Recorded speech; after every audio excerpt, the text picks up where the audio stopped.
दोस्तों, अगर आप और अच्छी नींद चाहते हैं तो हमारी प्यारी सी ऐप नींद को इंस्टॉल करें। इस ऐप पर आपको एक्सक्लूसिव स्लीप स्टोरीज़ मिलेंगी और आप बिना यूट्यूब प्रीमियम के भी इन स्टोरीज़ को बैकग्राउंड में सुन सकेंगे। इंस्टॉल करने के लिए आप हमारी वेबसाइट neend.app पर ज़रूर आइए और अच्छी कहानियाँ, स्लीप म्यूज़िक, कुछ टिप्स सुनने के लिए इस चैनल को सब्सक्राइब कीजिए। नमस्कार, मैं हूँ पायल और आज मैं प्रस्तुत करती हूँ हृदय विहारी द्वारा संकलित और पुराणों में वर्णित एक कहानी महिषासुर मर्दिनी की। देवी दुर्गा शक्ति के रूप में सभी प्राणियों में वास करती है। देवी वही ऊर्जा है जिससे ब्रह्मांड जन्म लेता है।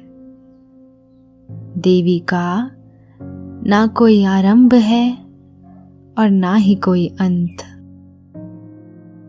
फिर भी शक्ति रूपी देवी बार बार अलग अलग रूपों में प्रकट होती है। फिर भी देवी बार बार अलग अलग कथाओं के माध्यम से जनमानस तक पहुंचती है। एक ऐसा ही रूप है शक्ति का, महिषासुर मर्दिनी, मतलब महिषासुर को मारने वाली। कौन था महिषासुर और कैसे किया देवी ने उसका वध, जानेंगे आज की कहानी में। लेकिन इस कहानी को सुनने से पहले आप अपने आसपास की सारी लाइट्स बंद कर दीजिए। रख दीजिए अपने सभी कामों को एक साइड और आराम से लेट जाइए। अपनी आंखें धीरे से बंद कर लीजिए।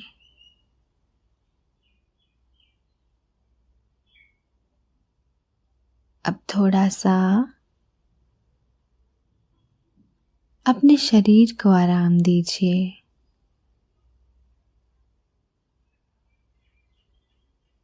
थोड़ा और आराम। अपने शरीर को बिल्कुल ढीला छोड़ दीजिए। हाथों को शरीर से दूर रखते हुए हथेलियां आसमान की ओर।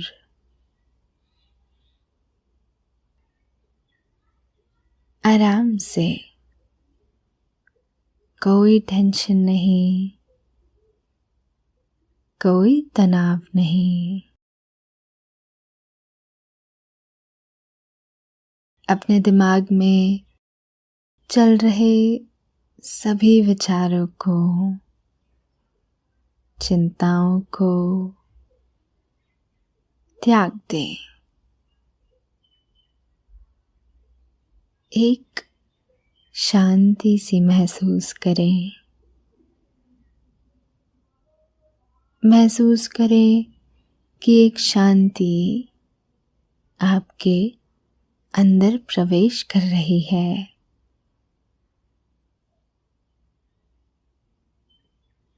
गहरी सांस लें।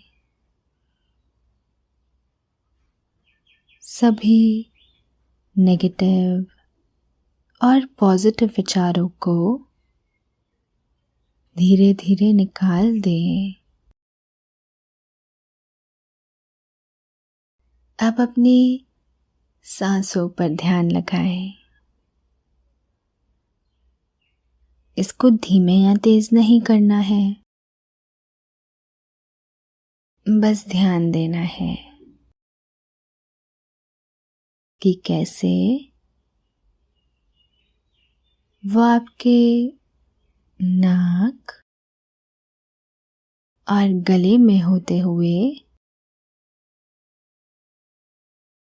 आपके फेफड़ों में आ रही है और आपके फेफड़े फूल रहे हैं और कैसे वो आपके फेफड़ों से वापस गले और नाक के माध्यम से वापस निकल रही है।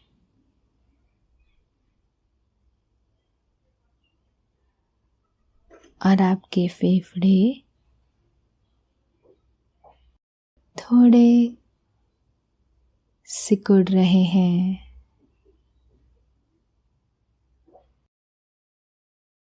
मन शांत, एकदम शांत होता जा रहा है। आप अच्छा महसूस कर रहे हैं, खुद को काफी हल्का फील कर रहे हैं।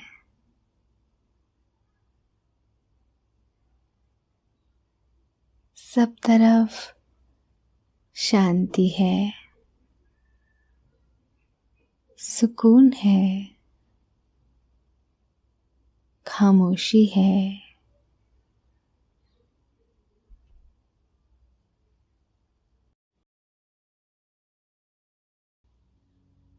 प्राचीन समय की बात है।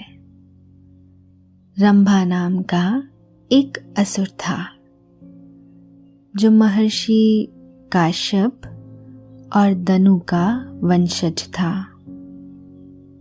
उसने जल में खड़े होकर अग्निदेव से ये वरदान पा लिया कि कोई देवता या मनुष्य उसको ना मार सके।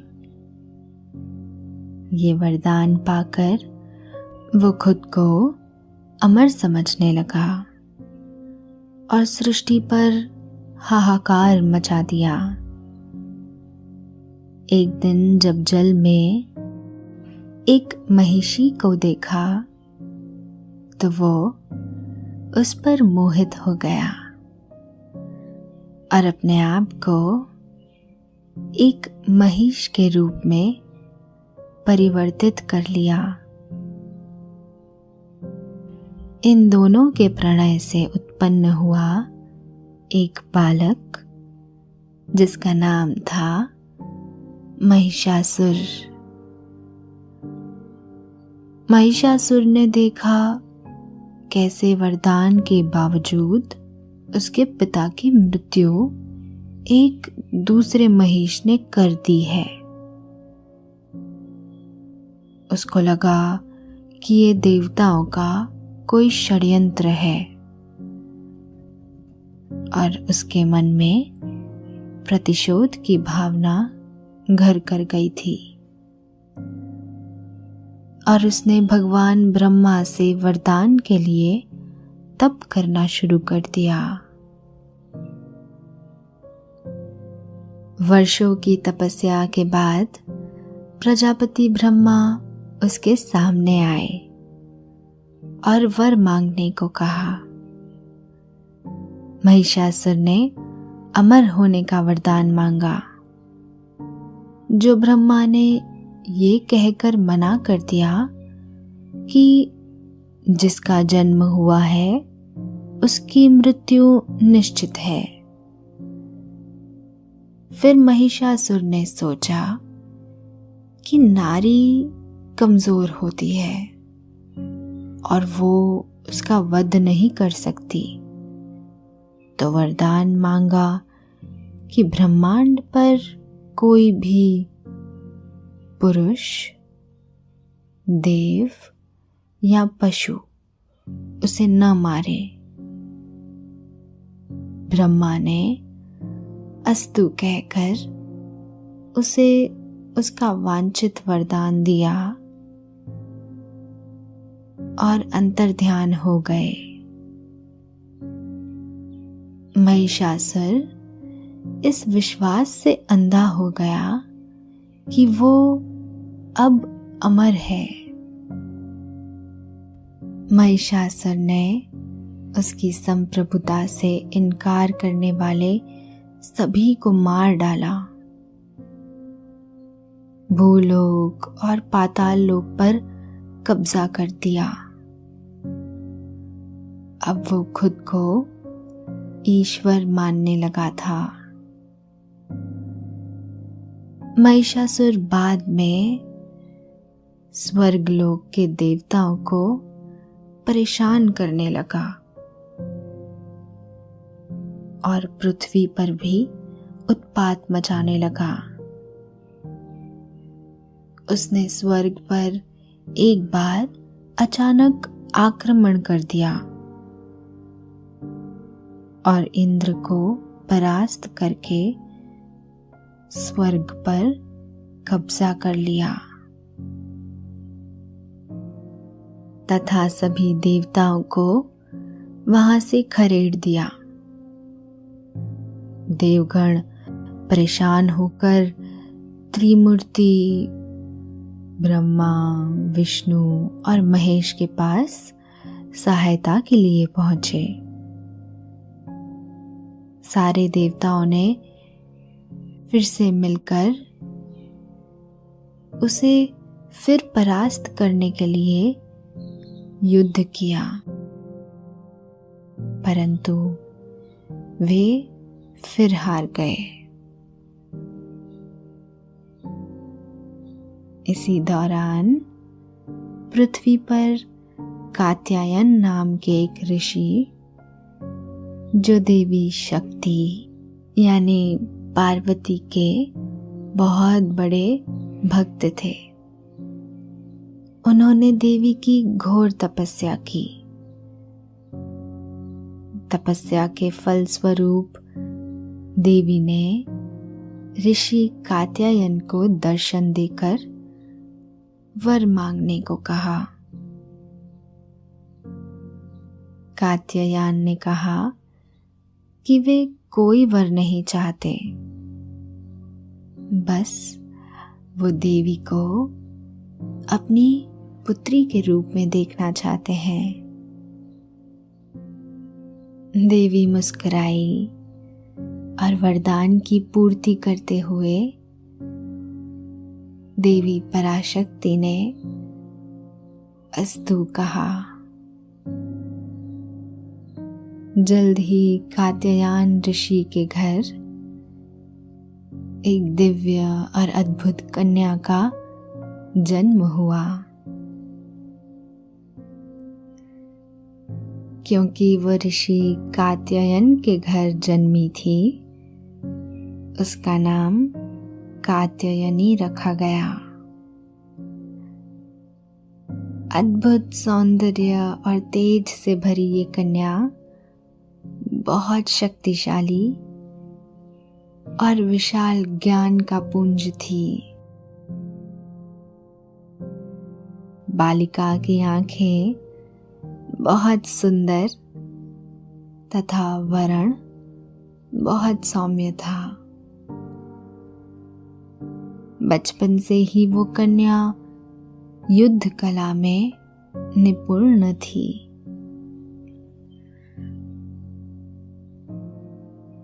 कात्यायनी नाम की वो कन्या चंद्रमा की कलाओं की तरह बढ़ने लगी। इधर महिषासुर ने बहुत आतंक फैलाना शुरू कर दिया था और त्रिलोक का स्वामी बन बैठा था। परेशान हुए देवता एक बार फिर त्रिदेव के शरण में जाते हैं और रक्षा करने के लिए प्रार्थना करते हैं। ब्रह्मा, विष्णु और महेश विचार करते हैं, स्मरण करते हैं उस वचन का जो ब्रह्मा ने दिया था। अब समय आ चुका था, देवी के आगमन का अब समय आ चुका था, शक्ति के आगमन का। अपनी अंदर की शक्ति को जागृत करते हैं और ध्यान करते हैं उस ऊर्जा का जो समस्त प्राणियों में व्याप्त है और त्रिदेव के नेत्रों से एक तेज निकलती है और वो तेज ऋषि कात्यायन की कुटिया पर जाकर गिरती है, जहां कन्या कात्यायनी थी। वो सब ऊर्जा कात्यायनी अपने अंदर समा लेती है। ब्रह्मा, विष्णु और महेश की शक्तियां अब कात्यायनी में थी। कात्यायनी अब एक ऐसी शक्ति बन गई थी जिसकी ब्रह्मांड में कोई तुलना नहीं है। देवी शक्ति का साक्षात रूप बन चुकी थी। देवी कात्यायनी का रूप अभी सौम्य है। उनके 4 हाथ हैं जिसमें उन्होंने खड्ग और कमल धारण किया है। देवी सिंह पर सवार है।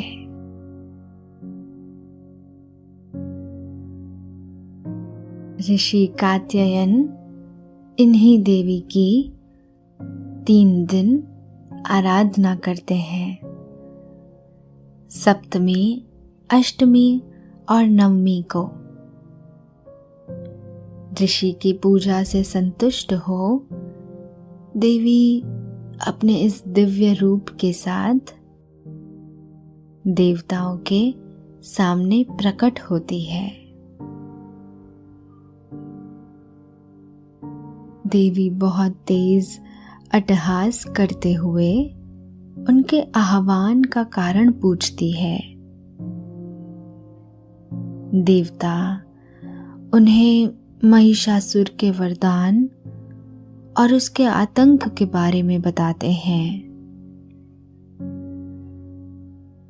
देवी सभी देवताओं को अभय दान देती है और इनकी रक्षा करने का वचन भी देती है। देवी को और समृद्ध करने के लिए भगवान शिव ने त्रिशूल देवी को दिया।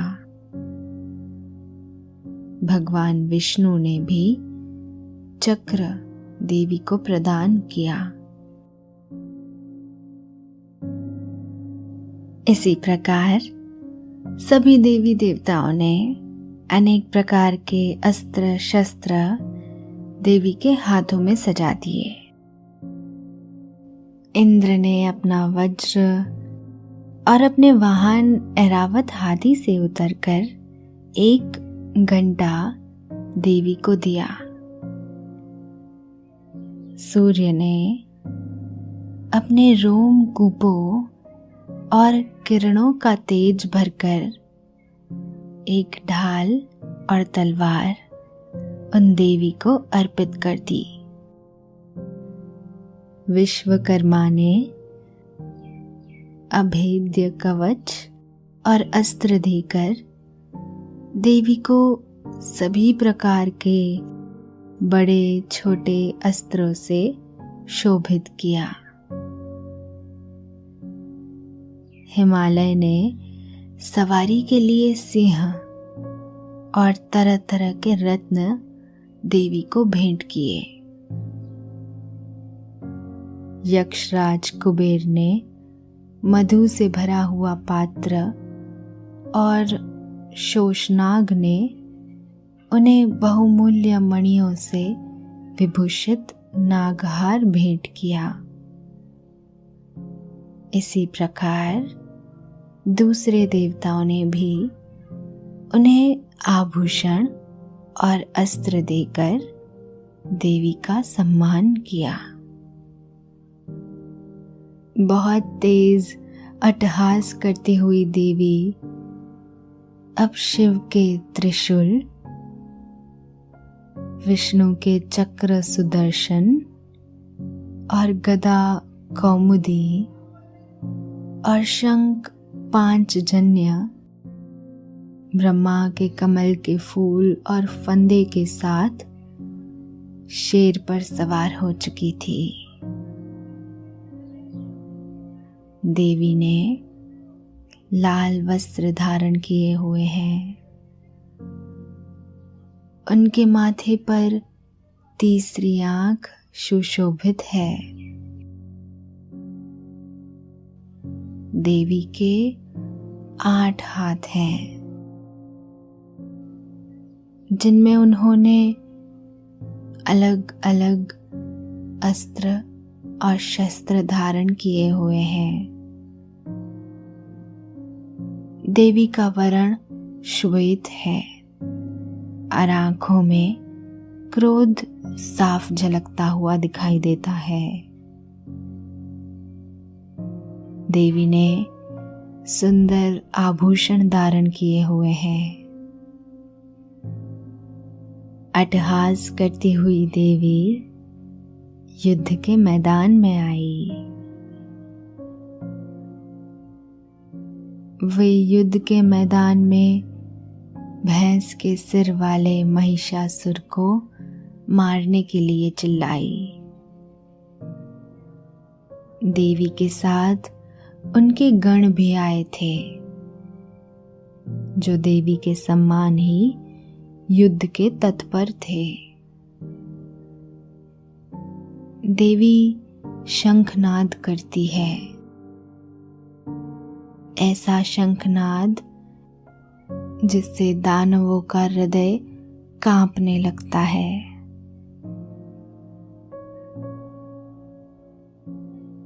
अचानक इस हमले से हैरान महिषासुर की सेना का सेनापति आगे बढ़कर देवी के साथ युद्ध करने लगा। उदग्र नामक महादैत्य भी 60,000 राक्षसों को लेकर इस युद्ध में कूद पड़ा। देवी ने अपने चक्र से पल भर में उसकी सेना को समाप्त कर दिया। महाहनु नामक असुर 1 करोड़ रथियों को लेकर और असिलोमा नामक असुर 5 करोड़ सैनिकों को साथ लेकर युद्ध करने लगा। बाष्कल नामक असुर 60 लाख असुरों के साथ युद्ध में आ डटा। विडाल नामक असुर 5 अरब रथियों सहित लड़ने को तैयार था। इन सब के अतिरिक्त और भी हजारों असुर हाथी और घोड़े साथ लेकर लड़ने लगे। युद्ध करती हुई देवी ने क्रोध में आकर आग की लपटों को श्वास के द्वारा बाहर छोड़ा। उसी से तुरंत ही सैकड़ों हजारों असुर राख में परिवर्तित हो गए।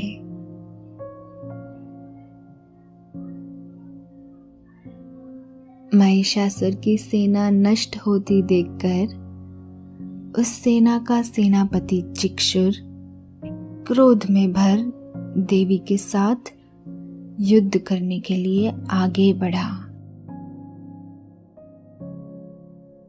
वो देवी पर इस प्रकार बाणों की वर्षा करने लगा मानो सुमेरु पर्वत पानी की धार बरसा रहा है। देवी ने केवल अपने एक बाण से उसके हजारों बाण काटे। इस प्रकार देवी ने अपने बाणों से उसके बाणों को काट डाला तथा उसके घोड़ों व सारथी को मार दिया। साथ ही उसके धनुष और उसकी अत्यंत ऊंची ध्वजा को भी काटकर नीचे गिरा दिया। उसका धनुष कट जाने के पश्चात उसके शरीर के अंगों को भी अपने बाणों से बींध दिया।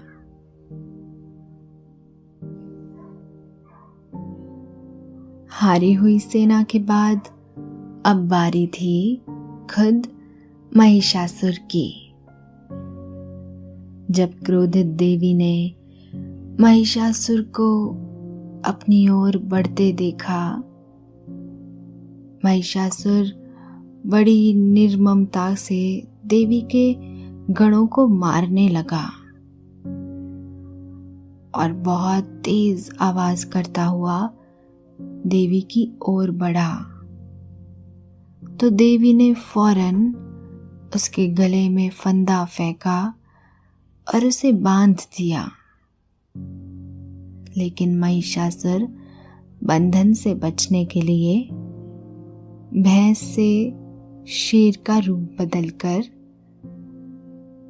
कभी मानव का रूप ले लेता है। जैसे ही देवी मानव के रूप का वध करती है, वो सिंह का रूप बना लेता है। और ज्यों ही देवी उसका सिर काटने के लिए तैयार हुई, उसने पुरुष का रूप बना लिया, जो कि हाथ में तलवार लिए हुए था। देवी ने तुरंत ही अपने बाणों के साथ उस पुरुष को उसकी तलवार ढाल सहित बींध डाला। इसके पश्चात वो हाथी के रूप में दिखाई देने लगा और अपनी लंबी सूंड से देवी के सिंह को खींचने लगा और गरजने लगा। देवी ने अपनी तलवार से उसकी सूंड काट डाली। तब राक्षस ने एक बार फिर भैंस का रूप धारण कर लिया और पहले की तरह चर अचर जीवों सहित समस्त त्रिलोकी को व्याकुल करने लगा। इसके पश्चात क्रोध में भरी हुई देवी मधु का पान करने लगी और लाल लाल नेत्र करके हंसने लगी। देवी के इस रूप से देवी ने महिषासुर को समाप्त करने का फैसला किया और हवा में कूद गई और उस पर उतरी जब वो अपने भैंस रूप में था। देवी ने अपना पैर महिषासुर की गर्दन पर रख दिया। महिषासुर ने अपना रूप फिर से मानव में बदलने का इरादा किया लेकिन मानव का पूर्ण रूप प्राप्त करने के लिए सक्षम न हो सका। देवी ने तेजी से उसके पेट में भाले को प्रवेश करा दिया और देवी ने अपनी तलवार से उसका सिर काट दिया।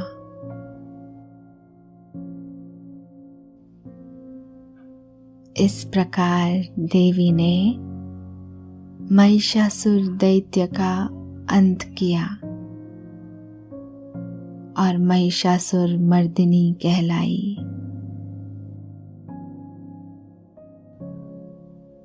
देवी ने महिषासुर का वध तो कर दिया था,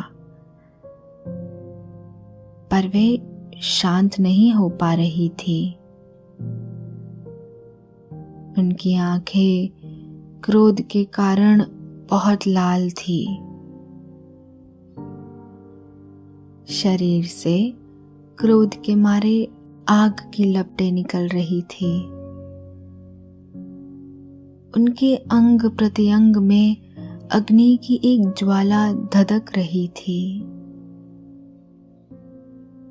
देवी को शांत करने के लिए देवता उन पर फूलों की बारिश करते हैं। इंद्र देवी पर दूध डालकर उनका अभिषेक करते हैं, पर देवी का क्रोध अब भी शांत नहीं होता है। वो सिंह पर सवार हो युद्ध भूमि में चक्कर लगा रही है। देवी का ये रूप देखकर देवतागण बहुत आश्चर्यचकित हो जाते हैं। तब भगवान ब्रह्मा के सुझाव से वो देवी की स्तुति करते हैं।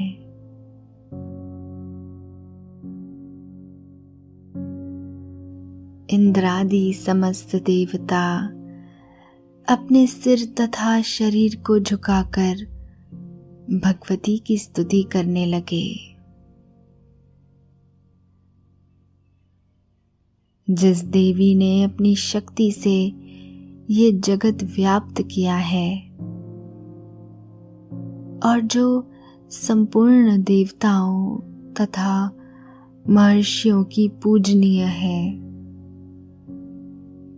उस अंबिका को हम भक्ति पूर्वक नमस्कार करते हैं।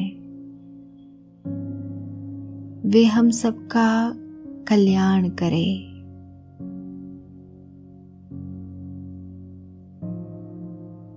हे गिरिपुत्री, पृथ्वी को आनंदित करने वाली, संसार का मन मुदित रखने वाली, नंदी द्वारा नमस्कृत पर्वत प्रवार विंध्याचल के सबसे ऊंचे शिखर पर निवास करने वाली, विष्णु को आनंद देने वाली, इंद्रदेव द्वारा नमस्कृत नीलकंठ महादेव की गृहिणी, विशाल कुटुंब वाली, विपुल मात्रा में निर्माण करने वाली देवी, हे महिषासुर का घात करने वाली, सुंदर जटाधारी गिरिजा, तुम्हारी जय हो, जय हो। सदा हर्षित रहने वाली, तीनों लोकों का पालन पोषण करने वाली, शिव जी को प्रसन्न रखने वाली, दुर्मद दैत्यों को मारने वाली, दैत्यों को भयभीत करके उन्हें सुखाने वाली, हे सागर पुत्री, हे महिषासुर का घात करने वाली सुंदर जटाधारी गिरिजा, तुम्हारी जय हो। हे इस समस्त जगत की माता, हे समस्त लोकों का कल्याण करने वाली देवी, हे महिषासुर का घात करने वाली सुंदर जटाधारी गिरिजा, तुम्हारी जय हो, जय हो। इस स्तोत्रम ने देवी को शांति दी। वो अब शांत हो गई थी। उनके शरीर से उठ रही अग्नि की लपटें अब शांत हो चुकी थी। उनके चेहरे पर अब मुस्कान थी। क्रोध से लाल आंखें भी अब कमल के समान शीतल हो चुकी थी। देवों ने देवी को उसी रूप में स्थापित होने के लिए प्रार्थना की। देवी अब अद्भुत शांत और प्रसन्न थी। देवी ने देवताओं को वरदान दिया, अभय होने का वरदान। देवी ने कहा कि वो देवताओं की हर भय से रक्षा करेंगी। देवी एक माता के रूप में संसार में स्थापित हो चुकी है। वो हर प्राणी की भय से रक्षा करती है। वो आदि शक्ति आपकी परेशानियों को भी हरण कर लेगी। देवी माँ ने उपासकों और भक्तों के लिए अपने उस सौम्य रूप को वही स्थापित कर दिया है।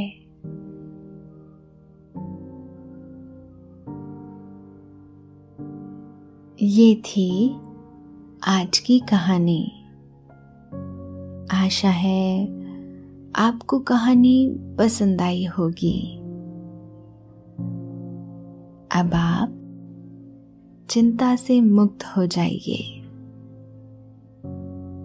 निद्रा देवी आपकी तरफ आ रही है। आपकी पलकें धीरे धीरे भारी हो रही है। निद्रा देवी आपको अपने मोह पाश में बांध रही है। उन्हें स्वीकारें। सांसों पर ध्यान दें और अपने शरीर को एकदम ढीला छोड़ दें। अब आप धीरे धीरे नींद की ओर बढ़ते जा रहे हैं और नींद आपको अपने आगोश में समाती जा रही है, समाती जा रही है। शुभ रात्रि।